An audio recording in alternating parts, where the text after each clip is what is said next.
Guys, for today's video ay nagluto ako ng repolyo na may prito.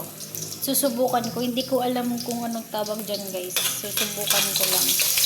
Naisip ko lang kaya susubukan ko.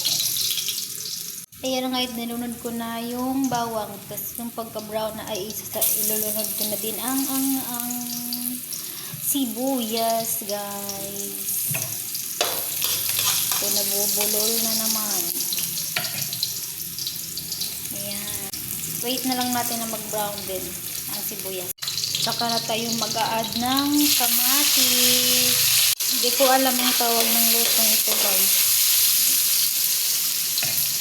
At pagkatapos nyan ay mag-add na tayo ng repolyo.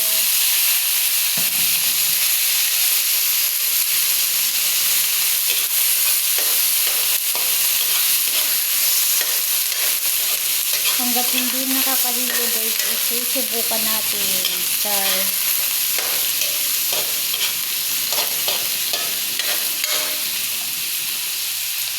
Yan.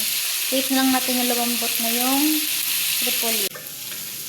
Parang medyo maano na nga yung gulay guys. Mag-add na tayo ng water. Papakuluan natin ulit guys. Ayan, at kumulo na guys. Ilalagay na natin ng pritong isda. Ayan.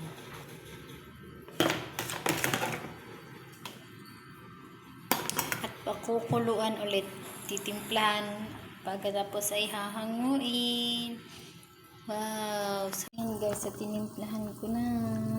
Wow. Sobrang sarap niya guys. Ayan.